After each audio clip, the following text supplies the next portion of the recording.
Recording going, and it is. So we're going to get started.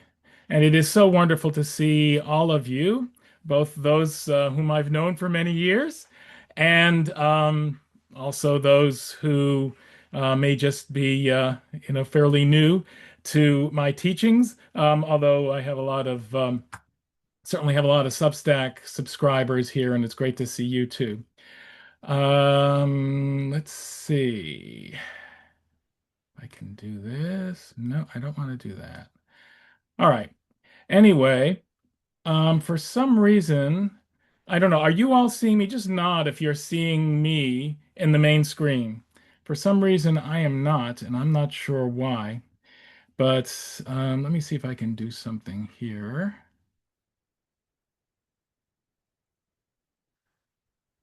All right. Well, whatever it is. No, I need to do that for the recording. Uh,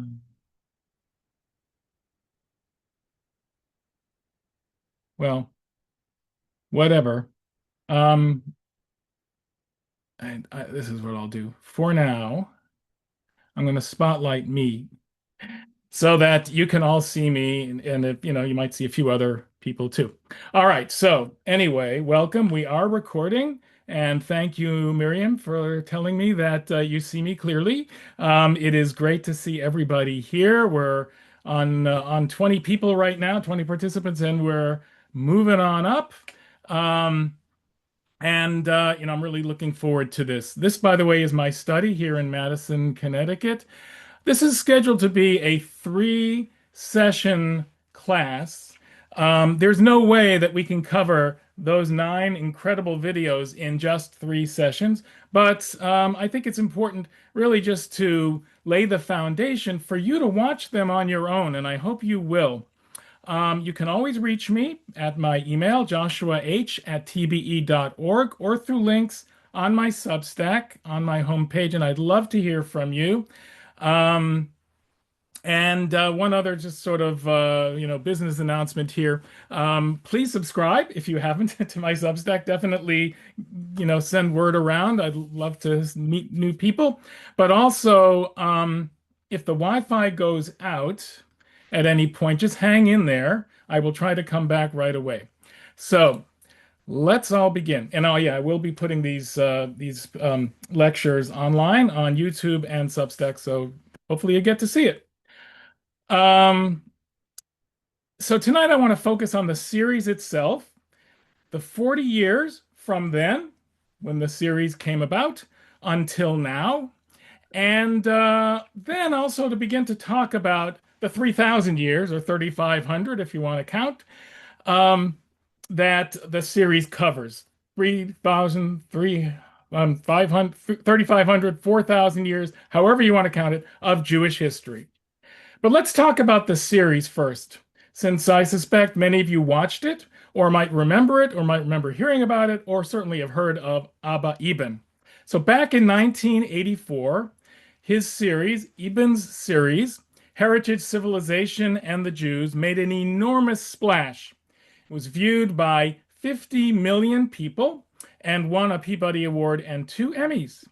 The nine-part series tells the Jewish story from ancient times in Mesopotamia, through Roman antiquity and the Middle Ages, through the Holocaust, and present-day America and Israel. In receiving the Peabody Award, I definitely want to show you. Huh, okay. So, hello there. Um, in receiving the Peabody Award, hello. This is what they said. There are good television documentaries, and there are exceptional television documentaries. Heritage, Civilization, and the Jews is, in the opinion of the Peabody Board, an exceptional series of nine one-hour documentaries. In this excellent group of programs, more than 3,000 years of Jewish history, culture, and thought is brought together, not just as history, but as history in interaction with all of Western civilization. So let me also go back to a basic question that I think is important, and that is, who was Abba Eban? So here he is. He was a diplomat's diplomat and the voice and face of Israel before the English-speaking world. Eben made an incredible, impassioned speech to the General Assembly of the United Nations in 1949, for which he is very famous. It was aimed at the American public and world opinion, and maybe even more to them as it was to the assembled delegates, and it led to Israel's admission to the UN. And then I remember in my younger years, 1967, when he spoke before, during, and after the Six-Day War. And his voice, I think in modern times, Abba Eban's voice perhaps is the voice that most embodied the Jewish condition and advocated for the Jewish people. I can't think of a single voice that did that more than his. He also came to Bethel, Temple Bethel in Stanford, of course, where I was the rabbi, senior rabbi for many years. In 1987 or so, it was right after I arrived. I arrived that year. And when I arrived, he spoke to a group of hundreds and hundreds of people, including we gathered together. We had a Hebrew high school at that time, Merkaz Torah, and we gathered all the kids together with a picture with Abba Eban, and it was one of the most exciting things for all of them. But the thing I distinctly remember is how tall he was, how huge he was, how enormous he was. Um, and Rosalie Fisher saying his speech was on June 6th. The day, oh no, his speech. For the Six-Day War, right? Yeah, not the one in 1987. You and Dick didn't meet then. Okay, so anyway, he basically overshadowed. He was so much bigger, larger than life, that this large group of about 15 or 20 teens were just dwarfed beneath him. In fact, they were like dwarfed just by his chins alone. Anyway, he was just larger than life. Now, one interesting question that's often asked about Abba Eban is why he wasn't more popular in Israel. He never was prime minister. He was a cabinet member. He was in the government for many, many years. But he was never that popular. He was never an icon in Israel, sort of like Golda Meir was perhaps more popular in America than in Israel. Maybe it's the American aspect of it for Golda. Who knows? But yeah, it does sort of bring to mind an interesting question that the English accent that was so regal and distinguished over here did not ring quite that way to Israeli ears. Because there was this thing called the British Mandate, you might recall.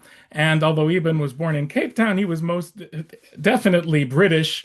He was Cambridge trained, served in the British Army in Egypt and Mandate Palestine. And a British or American accented Hebrew is not the pathway to political supremacy and success in Israel. Jews in Israel were once a British colony, after all, and so were we 250 years ago here in America. But we seem to love British accents still. Israelis, not so much. So Eben was never enormously popular there, but he had an enormous imprint on Jewish history and on Israeli history. And a large part of it's because of this series. So the series came out in 1984. It's hard for me to believe it was 41 years ago. And one of the questions that I want to address today is what has changed since back then? And what does that say about American Jewry and America as a whole? So, in doing this series, Eben had two concerns above all. But before I do that, hey, I feel like I'm doing one of these one-man band things. But, I mean, I got to keep it interesting. So let's go to Jerusalem here. All right. So he he had two concerns of this series. One, Jewish pride, and the other, Jewish literacy. And he was very, very concerned that American Jews, especially since PBS, he wrote this for PBS, 50 million people watched it on PBS. He was aiming for an American Jewish audience primarily, although not just. And he wanted American Jews to feel a great sense of pride in their Jewishness, in who they were, but also to learn a little about it, to know more about Judaism. So, if I may, I'm wondering when I put this on, are you seeing Zoom? Are you seeing participants on the side of the screen? Or are you just seeing Abba Eban and a little of me? That's Right? our choice. What's that? We can choose what we see. Right, I know, but are you seeing? All right, forget it. You're seeing Abba Eban though, right? And you're seeing me. Yes. Okay, so here's what Eban said in an interview before the show ran. I must say, in all frankness, the lack of knowledge that Jews have about themselves is almost as great as the lack of knowledge that Gentiles have of Jews. Among American Jews, especially, there's a consciousness of heritage and a pride in it, but that doesn't mean there's knowledge of it. So I'd love to ask, and from time to time, I'm going to ask you to throw some things into the chat. Um, Is that still true? Do you think something has changed in the last 40 years? Are American Jews more aware of their Jewish history, of their past? Are they more Jewishly literate than, let's say, 40 years ago?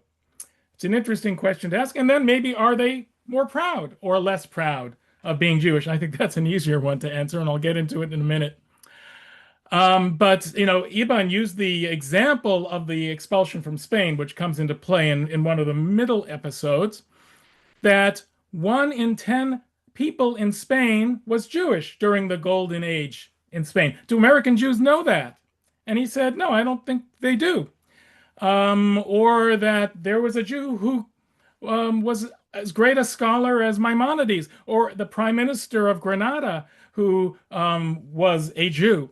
All of these things. Did we know about all the things that happened to Jews throughout our history? The impact, the trauma of the expulsion from Spain, the sorts of mystical experiences and false messiahs, and the French Revolution, and the ghettos, and the birth of Zionism, all of that. Do American Jews know all these things? So his main objective was Jewish literacy. And we'll, maybe get back to your comments. I'd love to hear them in a few minutes. Okay. But here's the thing about this program, and I think there is nothing equivalent to it that we can compare it to. There are programs, there are books that have talked about the Jewish experience of the book, The Gift of the Jews. There's a recent history of the Jews in the BBC that was done that was wonderful. But this one was watched, as I said, by 50 million people. Now, America at the time, and now maybe a little more, about 6 million Jews. That's a lot of non-Jews who saw this program. So a prime purpose of the program wasn't just to instill pride and literacy in Jews, but to tell the Jewish story to the world, to share our narrative, and to frame history from a Jewish perspective. It's sort of like it's a Jewish spin, but not in terms of like the way we think of spin today as a distortion of truth, but because these all happened, all the things described, but to portray Jewish history in a very positive, prideful way. So he wanted to show the amazing things we've accomplished and how we've added so much to civilization and made our mothers so proud of us. It's impossible to tell the tale of human history, Abba Eban teaches us, without considering the Jewish contribution. Now, at the same time, there's a lot of room in this series, and there has to be, for what I call the oy vey theory of Jewish history. Everyone hates us, and that includes you, and you, and you, and you. Everyone hates us, and yet somehow we survived. And how we survived, and that we survived is perhaps our greatest contribution to world history and the greatest miracle. There's a quote from the end of part 8. I don't know how far you've gotten in watching the series. I recommend it. Again, it's not a requirement for this class, but it's worth it. So at the end of part 8, which is the episode on the Holocaust, the next to last episode, there's a quote from Elie Wiesel, who, remember, at the time, 1984, that was the peak of his influence. He, a few years later, said to Ronald Reagan, or right around that time, he challenged him not to go to an SS cemetery, Bitburg, in Germany. He said, "That place is not your place, Mr. President." You might remember that. So the quote from Elie Wiesel: "There is nothing my generation could do but bear witness, and therefore bear witness for humanity. I thought they could kill 6 million Jews and then go on as if 6 million Jews didn't die. But together with the Jew, the image of man was destroyed." And here's the key part. We have all the reasons in the world to despair, to give up on man, to give up on culture, on civilization, on language, even on God, but we won't permit it to happen. We have the reasons to do so, but we will not invoke them. And in spite of everything, we shall go on believing. Elie Wiesel, around the time of this program. That's really 9 episodes wrapped up in a single quote. And remember, in 1984, when this show came about, the Holocaust was fresher in our collective memory, yet in some ways less understood than today. We've learned a lot over the ensuing decades about what happened. And Jews then, remember that the TV series Holocaust had just been shown. Jews in the world needed to understand. Think of it this way. This program, 40 years ago, came out 40 years after the Holocaust. It really marks the halfway point, and we've now gone 80 years. So it just shows you how enormous the span of time has been. But back then, the Holocaust was becoming central to Jewish identity, even more than Israel, although they were inextricably linked. Because the Holocaust has overshadowed all that came before it, Eban saw a need to reframe Jewish history with universalist colors. The series is not a history of the Jews, which invariably must lead to that catastrophe, the Holocaust. It's a history of humanity and the Jews' essential role in the unfolding of the human story.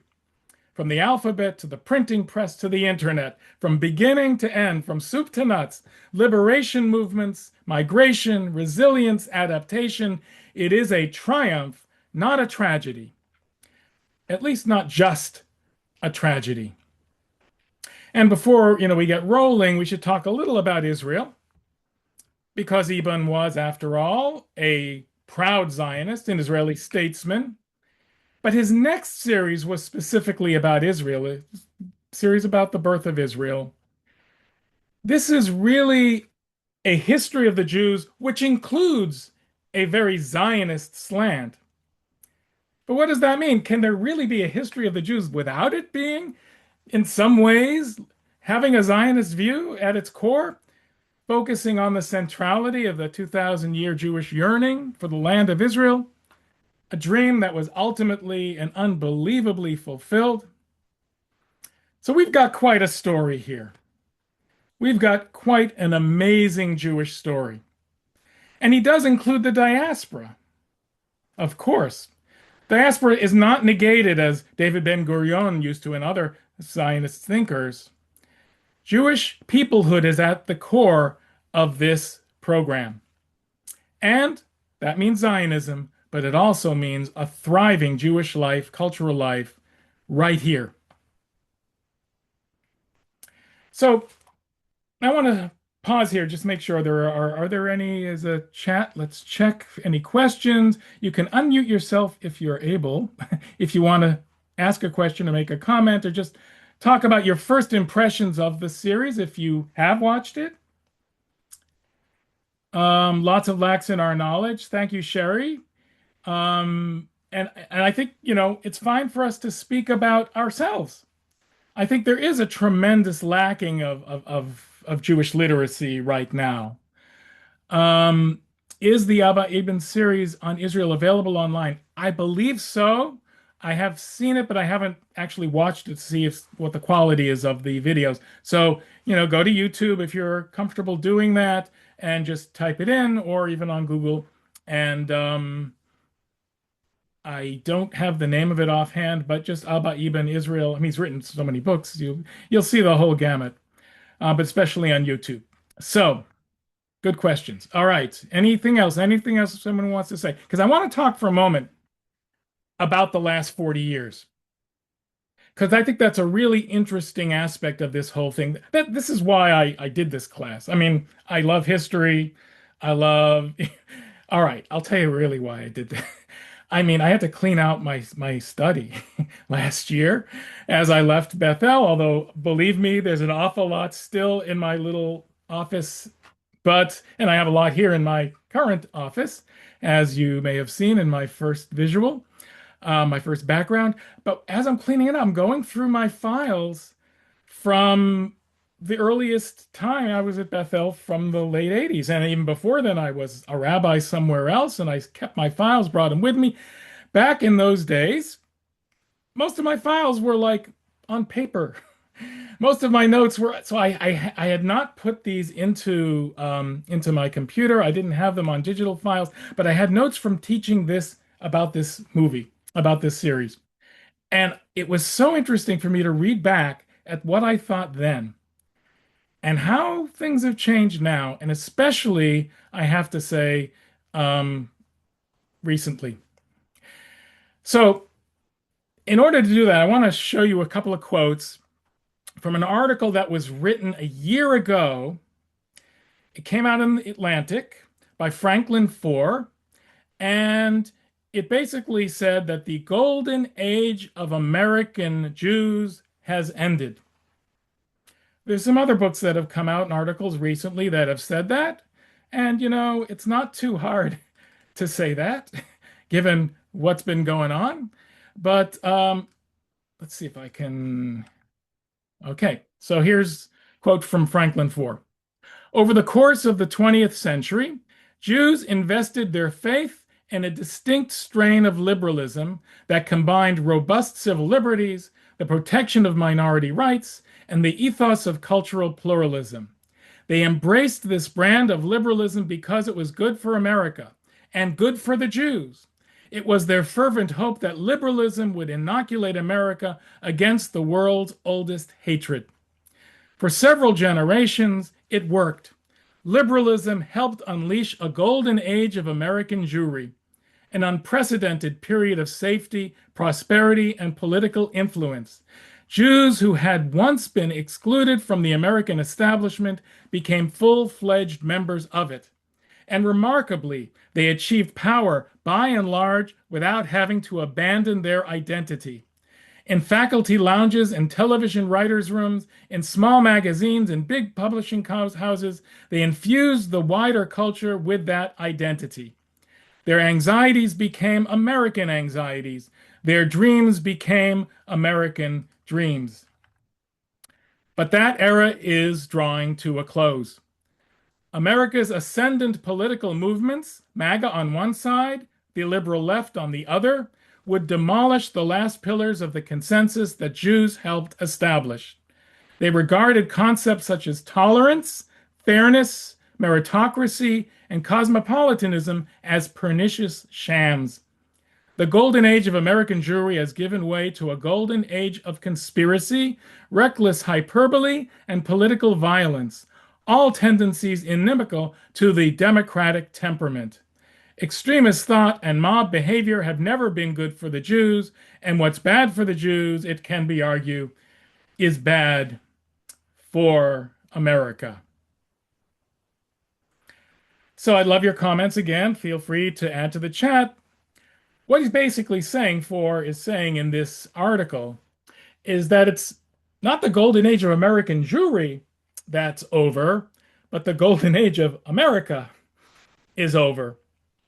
If we believed in, democracy, liberal democracy, because of behaviors proliferating from the far right and the far left. And there's a sadness that overcomes me when I say these words, but everything we're seeing seems to be proving it again and again and again.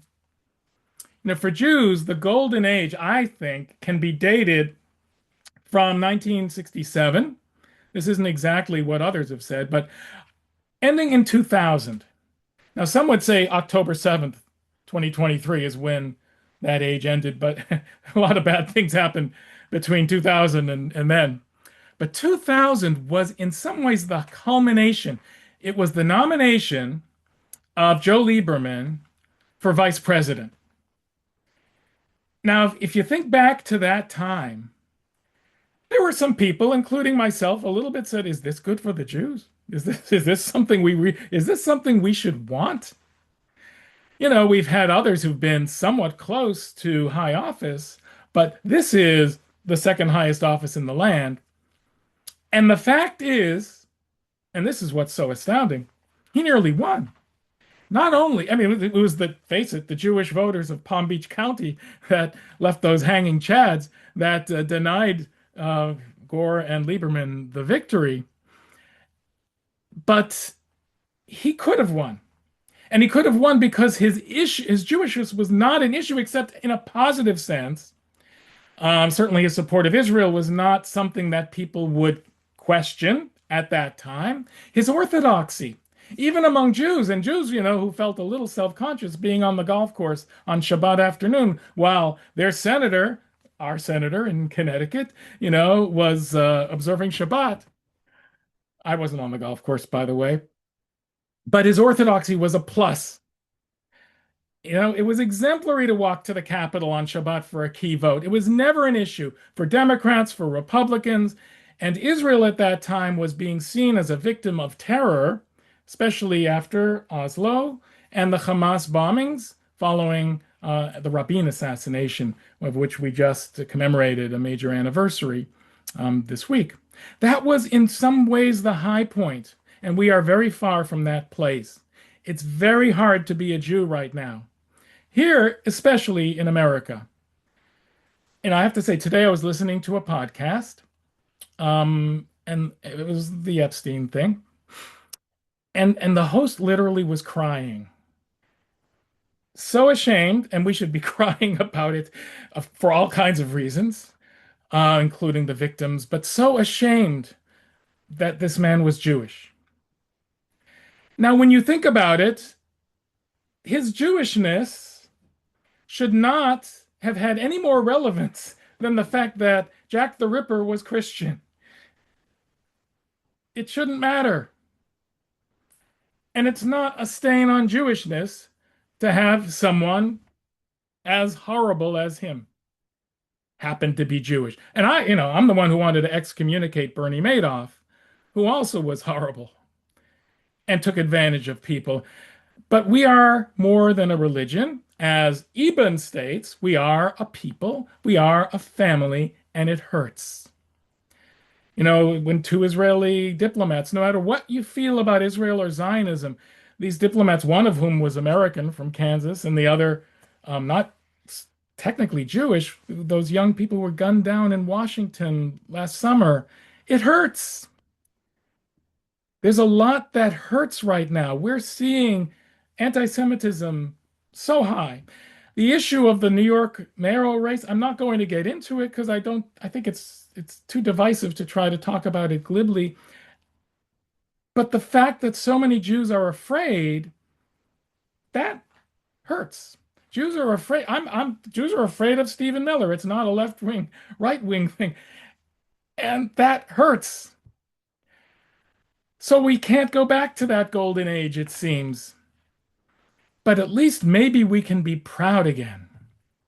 And that's why I wanted to talk about this series. That's why I want people to watch this series.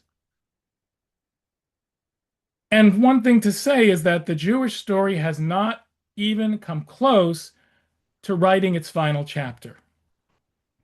The Golden Age may be over. The Golden Age in Spain lasted a lot longer than this one. And yet, hundreds of thousands of Jews were kicked out of Spain. And that period ended abruptly and violently. and the Jews lived on. Not to get too far ahead of ourselves, but I'm hoping to come back at the last session so that maybe our task now, every era in Jewish history, this is what Eben shows. We've made a contribution, an important contribution. And maybe the contribution we're supposed to make now is to help America and the world to dig our way out of this mess. Maybe this is our purpose. Maybe this is this generation's calling, the chosenness that we've not chosen. Maybe this is the new Jewish mission in the world. And we've come up with answers so many times before, as the series shows, as Jewish history shows, in the shadow of the pyramids and at Sinai, by the rivers of Babylon and Shushan, in the libraries of Alexandria and the catacombs of Rome, in Cordoba and Cairo and Amsterdam and New Amsterdam, in Paris and Prague, in Auschwitz and Jerusalem. We've done it every time. Surely we can deal with a little illiberalism. This series is telling us we can do this. We've done it before. We've stood up to Pharaoh. We've survived persecution. And we should be proud of what we've done and learn about it so that we can save the world's bacon, so to speak, yet again. So I'd like to stop here because I'm now going to get into the series. This was the introduction. I just want to stop for a second to see if there are any comments. And please, if you have a comment to make, let me know if you can't unmute yourself, but I'm happy with you doing that now. So Miriam wrote, I think Four is correct in his analysis. The decline of American democracy is upon us, and the ascendance of mainstreamed anti-Semitism on both the left and right is part of that decline. I agree. Mhm. Okay, anyone else want to? Any hands up? I don't know. I haven't done this in a while. All right, well, I can keep going. I'm good. As I said, my goal is, an hour. We're on target. But I want to finish a certain amount today because I think it's important at least to get through the first episode. So I'm doing that right now. Can anyone tell me who has seen this series, just write in the chat, the first scene, what does it show? All right, first of all, I'm going to see if I can fix this. No, I can't. All right, let me do this. Does anyone know? All right, I'm going to give it away. Here it is. This is the first thing you see Mhm. as the 1984 program opens. Yeah. Unbelievable. So, all right. Irony of ironies. And perhaps, it's intended to World Trade appeal. Center. Yeah. What's that? The World Trade Center. Yes. The the I think, they were trying to appeal to PBS viewers. Mhm. It's the core audience. And less than a decade later, these twin towers would be attacked. And this, I'm not talking about 2001. This is the first attack. And then, of course, a decade after that, destroyed. This was still almost 20 years before 9/11. Time flies. The skyline would be altered forever. But the World Trade Center was at that time a symbol of optimism and American exceptionalism. And given New York's centrality in the Jewish story, Jewish exceptionalism as well. All was good. Now, not so much. So as the background switches from the World Trade Center to the Parthenon and then some other Roman ruins, Eben begins the epic tale. He says, the story of civilization is the story of our origins.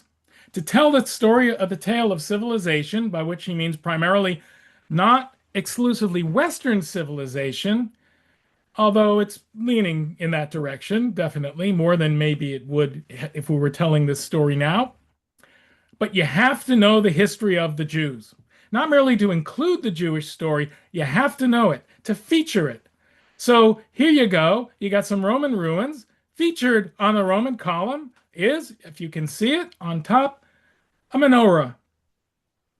And the ruins of Rome are enmeshed, intermingled with the ruins of Jerusalem, or at least the symbols of Judaism.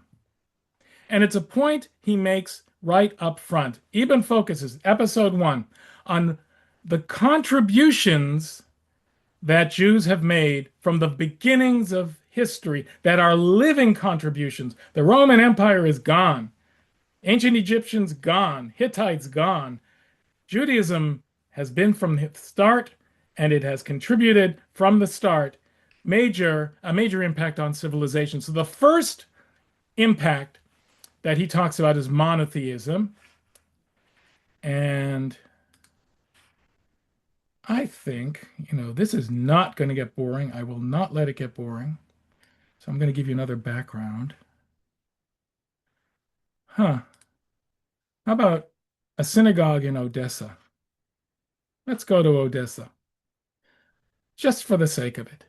Okay, so monotheism, the single unifying thread, 3,500 years, the concept of a singular God.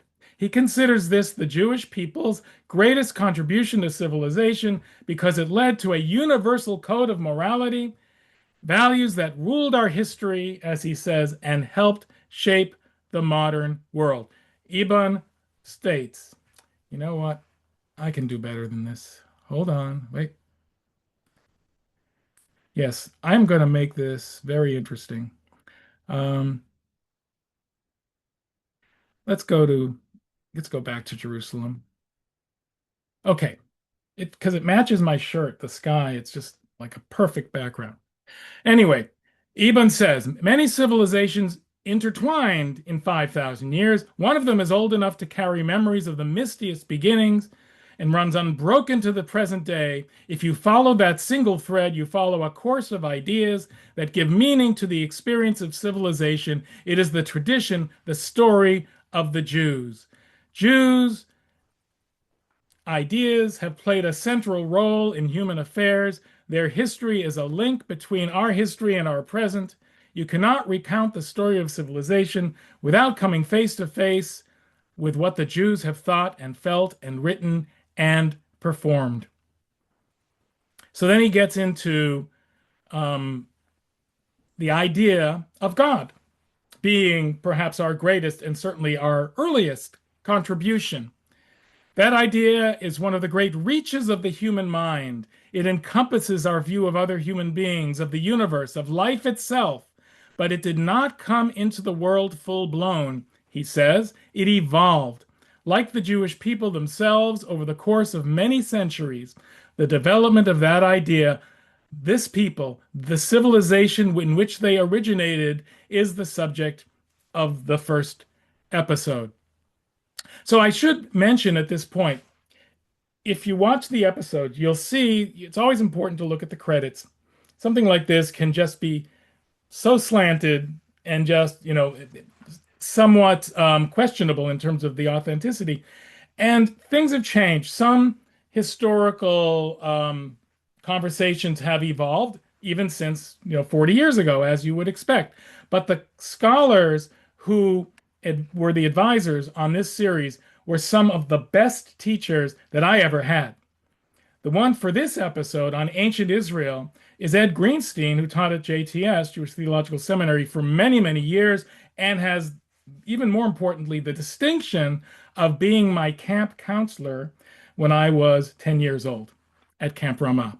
So I'm just saying, when you hear Abba Eban talking about monotheism and the ideas of the Jews from back then, you can assume there's some authenticity to that, some accuracy to that. So let's talk about some of the contributions that Jews made. Well, time, sacred time. We gave the world the Sabbath, which Heschel called a cathedral in time. And yet, what's important to note is that as much as we provided some of these ideas, We didn't come up with them in a vacuum. So here is a map, of course, of the Fertile Crescent, the wanderings of Abraham. The wanderings of Abraham go from Babylonia to Canaan, an incredible journey. But that Canaan, I'm rather Babylonia, you see two rivers.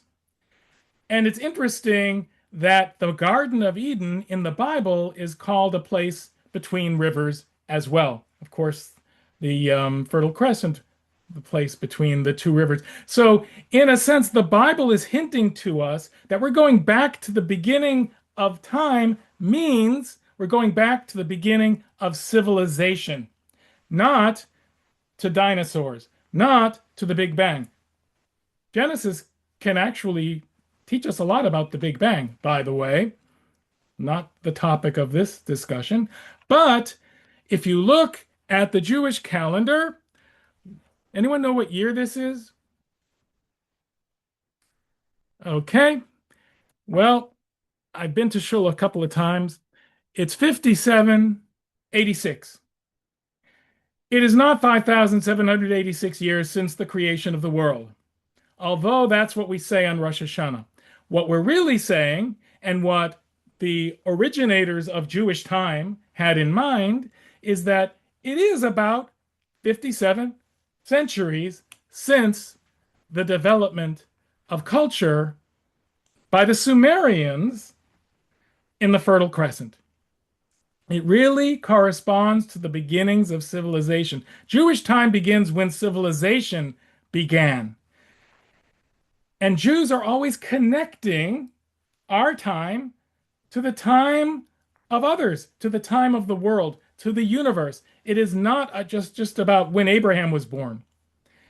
As with other religions who date their calendars, that they begin the first year, or in Christianity's case, the fourth year, about is when their deity was born. Same with Islam, not with Judaism. And that's a key fact, the universal aspect of it. But I'm not saying we invented time, but the contribution of various elements of time, of sacred time, of a Sabbath, a weekend, these are Jewish contributions that intermingled with the Sumerians and with other ancient peoples who no longer exist. And that's where Abba Eban, is so strong in helping us understand that's a big deal. That's a big contribution. We also gave the world language. Not exactly. I'm not like, a Jewish chauvinist. I'm not saying we invented everything. No, I'm not saying that. But pretty close.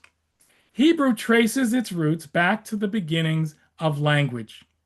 Experts believe Sumerian to be the oldest known language, dating back to about 3,500 BCE, 57 centuries ago. Sound familiar? Sumerian came from the same place as the ancient Hebrews, southern Mesopotamia.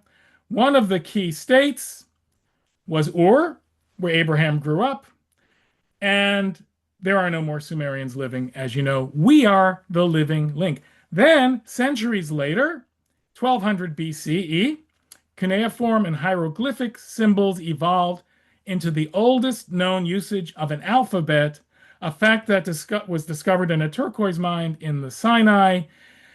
That original Canaanite alphabet had letters named Aleph and Bet, was basically ancient Hebrew, and scholars believe that all other alphabet systems everywhere in the world developed from that one. I'm not saying it, scholars did. Okay, so here is the ancient Proto-Canaanite Sinaitic script, this first alphabet. And if you look at it and you see there are, archaeological finds. So it started with pictograms.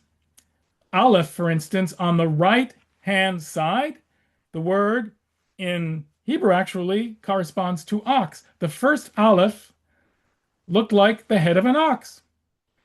The first bet, that square, second from the right, looks like a house. The word bet, bayit, in Hebrew means house. Gimel, camel, maybe not as much.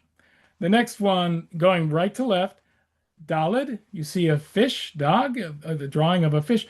Just to cut to the chase, the one second from the left is a Vav, and that's a hook. The word Vav means hook. So it evolved into something that looks very different. I want to go down one, two, three, four, or, like you see one that looks like sort of Charlie Brown's shirt, like three mountain peaks in the middle. It's right in the middle of the page.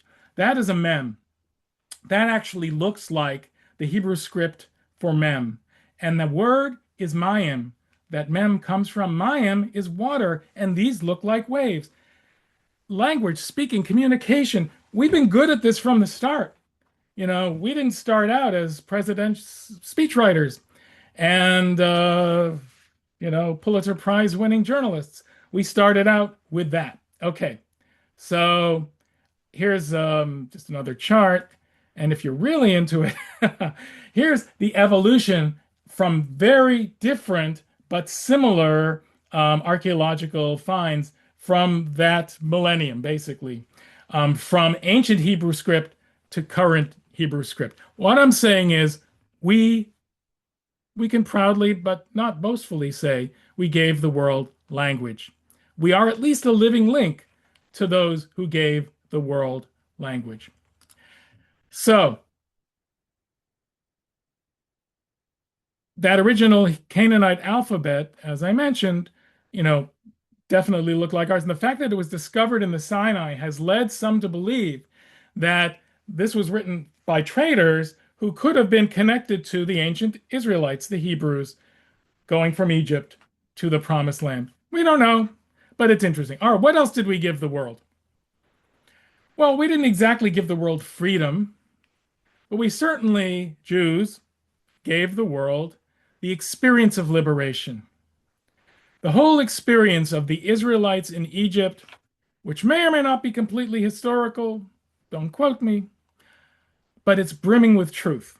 Because these stories, which were carried and embellished by Israelite tribes through the early centuries of their existence, changed everything.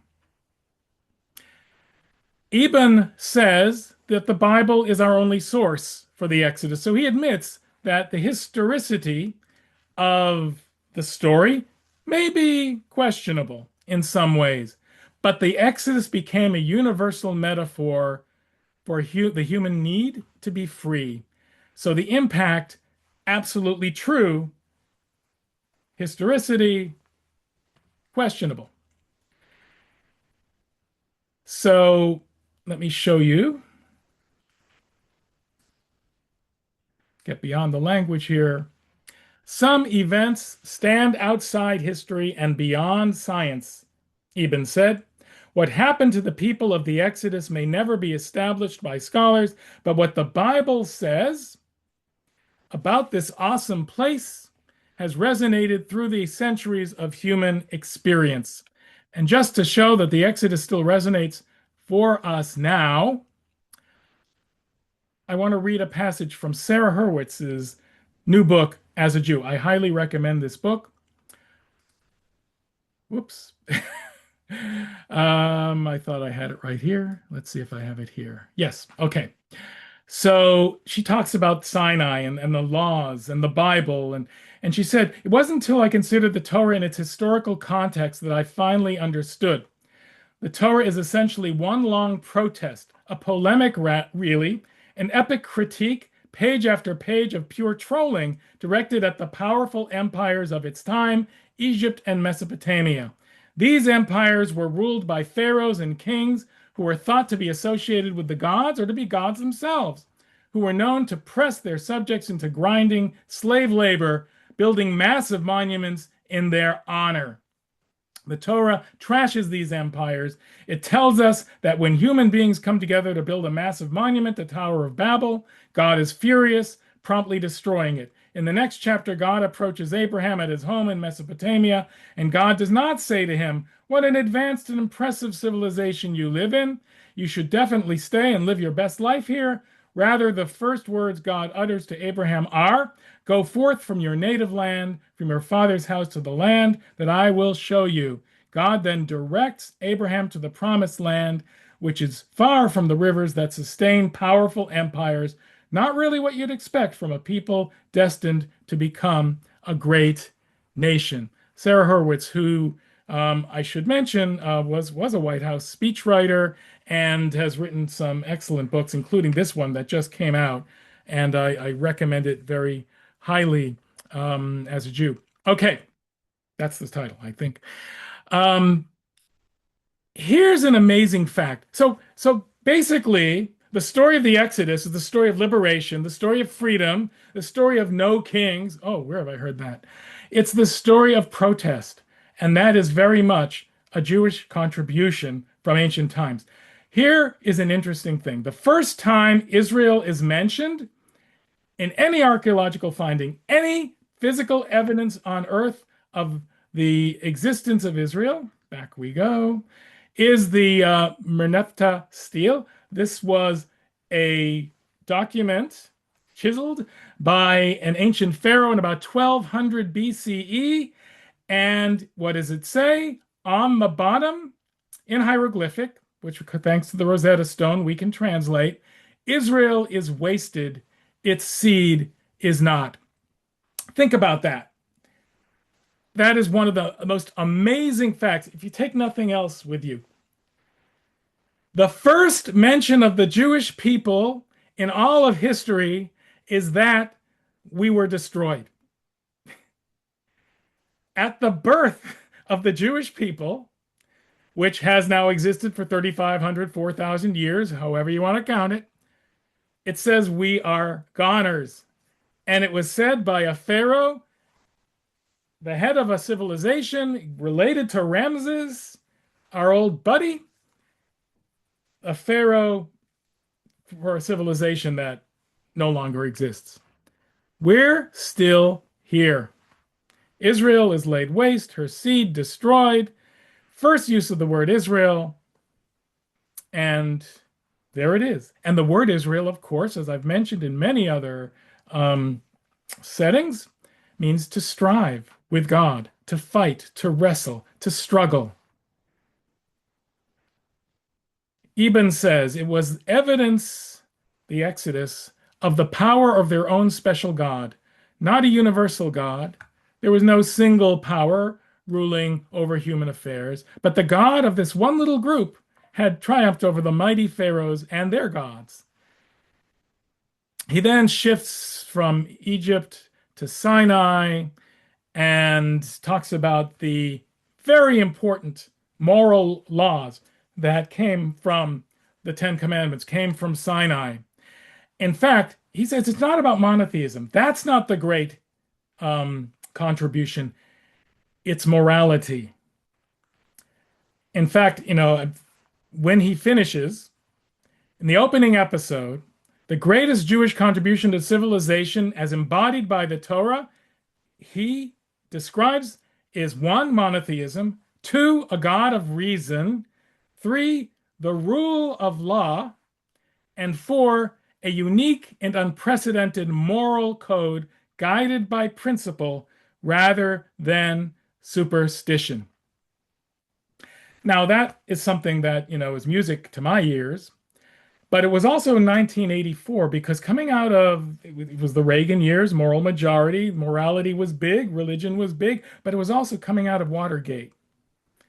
The rule of law, man, an awful lot. A lot of laws were written because of that, to emphasize the rule of law.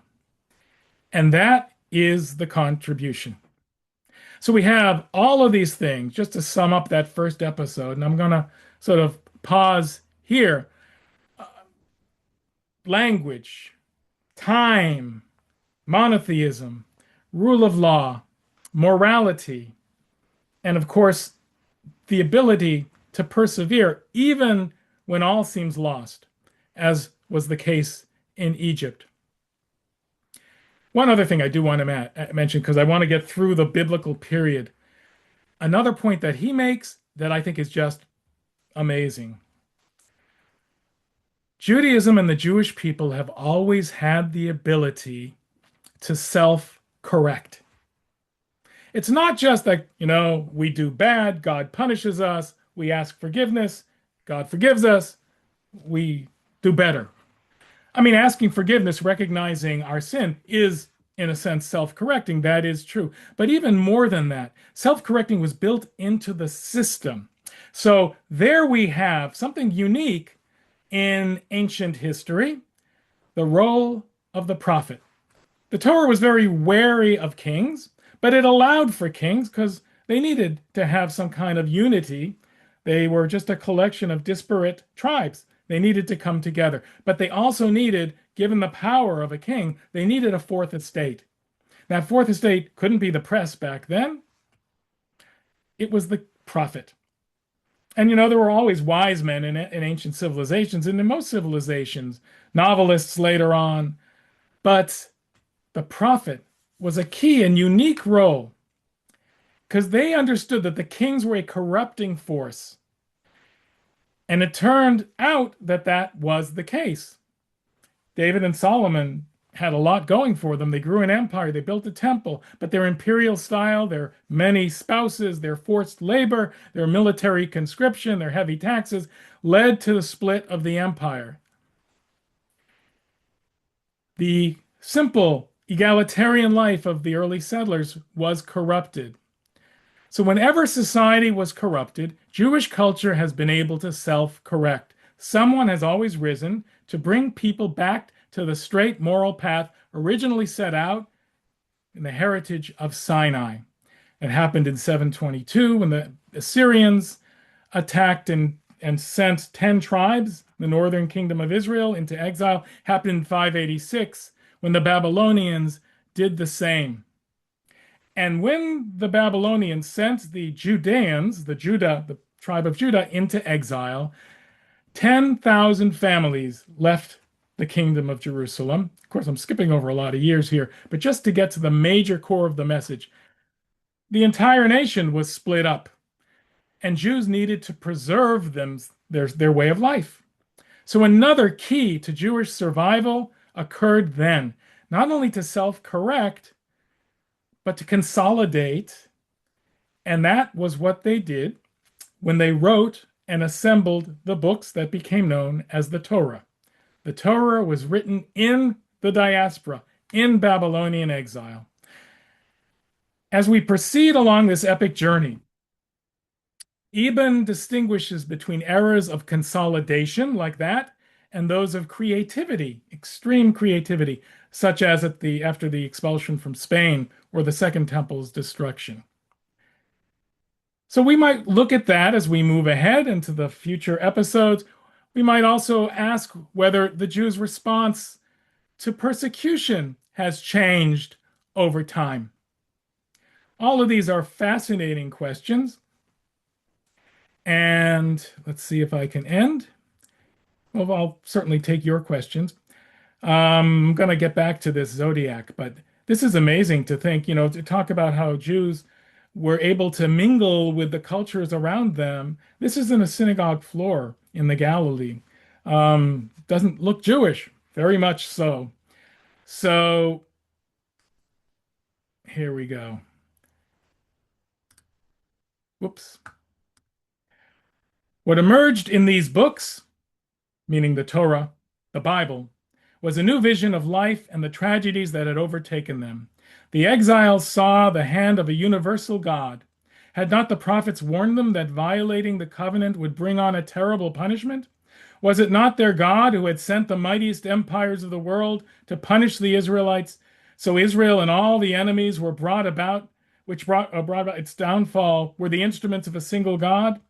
And his universal law, a law in which goodness was required and in which wrongdoing was doomed to failure, all the world's nations were linked in a common destiny and bound together by a moral law with inescapable consequences. At the center of this vision was no mere God of nature, but a God of all history, no mere national God, but the God of all humankind.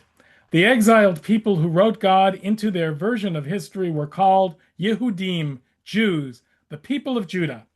In the experience of exile, the vision of the early Israelites was transformed and the Jewish people was born. They believed to have a chosen mission to carry the word of a single God of justice and mercy from this place, Jerusalem, to carry the word for history.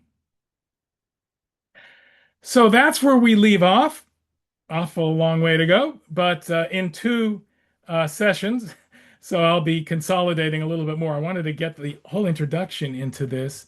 And let's just see if there are any comments in the chat. I don't believe there's anything else, but if anyone else wants to open up and say something, you can do that. You can unmute. Thank you, Rabbi. All right. It's been great to I, see. can I'm I, sorry. Go ahead. I'm sorry, Rabbi. I just wanted to thank you so much for doing this. The timing is especially important and impactful now, given everything we face as Jews, as Americans. And I know I'm not alone in thinking this, watching Eban's first section, just thinking about the damage that these so-called academics on the campuses and the protests that have occurred on campuses since October 7th, how so many of them would have been benefited by learning more of what actual history was and what's occurred as a result of that. It's just been so painful. And the timing is amazing. So thank you, Rabbi. Yes, thank you so much. I couldn't agree more. And anyway, hi Barbara and Paul. You're showing Hi, on my I, screen. I, I agree with everything Go that you ahead, Barbara. Thank said. you. It's really so edifying. And the timing is perfect. Indeed. Yeah, Your and long your long view is much appreciated Mhm. in oh, these thank times. you. No, I Yes. appreciate it. It's so hard to teach on. I forgot how hard it is to teach on Zoom, Right. but I think this message is really important. And, it is something that people don't understand. They don't understand about Israel, True. too, Yep. but all of Jewish history. And at least if a few more Jews can understand and share this stuff, then, perhaps we can fulfill the purpose that we need to fulfill, and also sustain the Jewish people. So I really, really appreciate you all signing up. As I mentioned at the beginning, we had about 85 actually signed up. I didn't expect everyone to be here, and I don't expect all of you to be at the next two. I am going I to, will be. I hope you are, because I need to get the I will be. feedback. But I'm going to post this on my Substack and on YouTube. So you can definitely feel free to share it, let people know that there is a Jewish story to tell, and it's one that the whole world needs to hear. A quick question, if I may. Go ahead. What are the chances that people can get PBS to rebroadcast Abba Eban?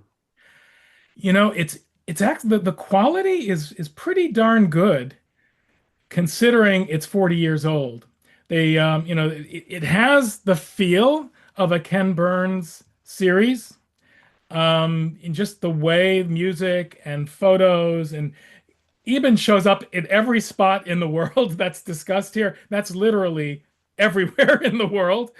But What I'm getting at yeah, is no, that PBS today is not the PBS of 40 years ago. What are the yeah, chances somebody could get PBS to actually re-air this program, The Civilization and the Jews with Abba Eban? it's very, it is certainly worth bringing up. I would watch Ken Burns' series on the American Revolution that starts next week. And I think there are some important messages that'll come out of that too. But obviously they're not the same. But also people can watch this for free, and there's something to be said for that on YouTube. It's really easy to find it, and I've made it easier by linking to it. So I Thank hope you very much. all right. So anyway, I thank you. Any other comments? No, really, Well, they don't need to be compliments. I love it, but you don't need it. It's okay. Thanks. this originally and taped it on my VCR. The problem is my hearing is not as good as it was then, and you can't get closed captioning on these old tapes. It's Yeah. very useful. I You think know, I VCR'd it. It was one of the first things I did, in fact. and I might even have bought it. I bought the DVD. You know, you have to sort of get every new technology of it. And of course, I watched it on YouTube. So um, it just shows you how long ago this was. VCRs, you're not going to find too many out there these days. So if you have it on a videotape, you're not going to be able to watch it. You're better off going on your computer and finding it on YouTube. But it is a relic. With all the old tapes, but I still have the machine. It's a little hard to hear you, Miriam. I'm sorry. Um, Okay, maybe type it into the chat. And Alan, would you like to speak? Sure. Thank you. Can you hear me? Yes, I can hear you. Hi. Yeah. Wanted to just offer a little bit of, thoughts and feedback as well. So, a little bit about me. I'm 34 and newly married. And part of the reason, so I think that might separate me a little bit from other audience members going on the video. Oh, I don't know. Um, Mazel tov. yeah, thank you. But I think for me, it's more, I'm thinking about my future children, and, I'm going to have to be the one to educate them. And as part of that, I need to educate myself more to bring up children the way I want. I need to invest more and be ready. And I think this video is really helpful for me. Um, I didn't certainly absorb that, from my own parents in the same way, but it might help to have kind of a sort of companion list going of the two YouTube series and a couple books, because I Yeah, I feel like over the last 10 years kind of just flailed around without direction to try and understand more. that's a great point. And, I'm going to try to put together a little bibliography. But just off the top of my head, there was a book that came out sort of halfway between then and now called The Gifts of the Jews. It's a little bit more written more novelistically. I think there was more scholarship put into Abba Eban's book, although it's a coffee table book and the series.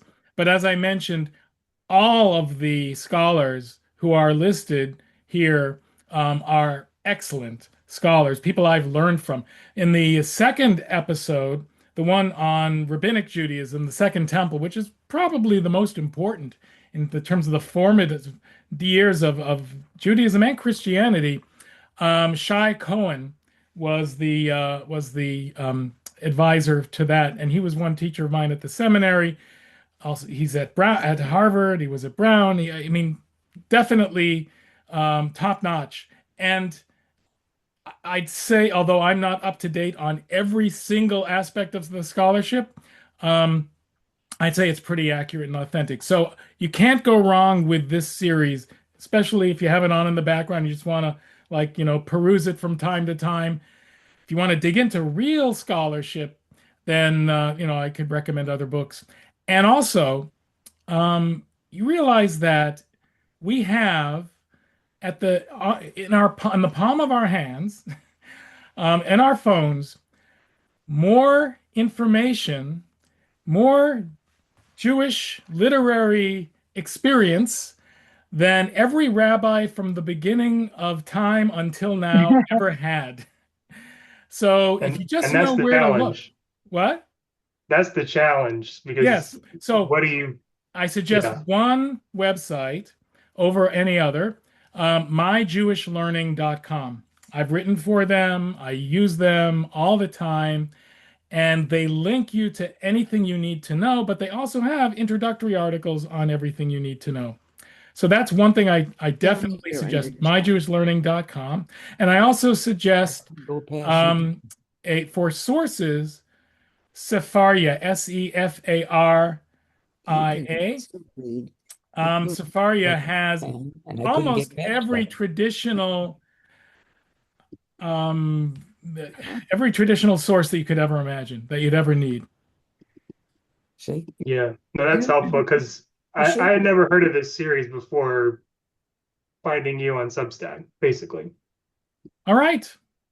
You know what? I think that is the miracle of Substack. I've enjoyed so much my experience, developing that newsletter, and I've met so many new people, and it's great, and it's great to have you here and other people that I worked with for 30 years, in the same virtual room that we can talk about these things. And I'll try to leave more time in the next couple of sessions for this, in the middle, so that we're not sort of rushing at the end to get comments in. Anyone else? Thank you, Alan. Are we meeting next week at the same time? Yes, we are meeting next week at the same time, and then I'm going to give you guys Thanksgiving off. I just feel it's important, and Dan's coming home, so it's He's down here. yeah. All right. But then we're going to meet on December 3rd for the third and final session. And then, we're going to see, because I plan to do more teaching as we move into the future. I just want to get a feel for it right now as to how this works. I just want to interject something. The original book that the series is based on is very valuable, maybe even more valuable, because you can use it as a reference book. It's a coffee table book. It's a good book. I find, I was trying to use it to get exact quotes from the show, and it uses different material. I mean, it has some of the similar material, but not all of it. It's you can't do all of Jewish history in about 300 pages. It's just impossible. But it's a beautiful book, and it's a great coffee, and it is available online. I found it fairly cheap. It's an online bookseller that I hesitate to mention its name, but it begins with an A. I had a moment of weakness anyway. So thank you, though, for suggesting it. Okay. Anyone else? All right, this has been fun. So good luck to everybody. And please, please email me. Please contact me in between sessions. I'd love to hear from you. Any suggestions, I'm totally open to them. And next time, I'm going to plan to try to get us through certainly the rabbinic period. We're not going to go through all 9 equally, because some of the sessions, some of the episodes are less significant, but I'm going to try to highlight key points in each of them as we move ahead, and then save the third session for the modern period, in particular Israel and US. Okay? Thanks a lot. Take care, everybody. Bye. Thank you, Rabbi. Thank Good you. night. Good luck Thank in you, your Devar Rabbi. Torah, Rosalie. Thank you very much. Okay. Thank you. Bye. Take care, Evan. Bye, Sophia. Bye. Okay. Bye. Bye.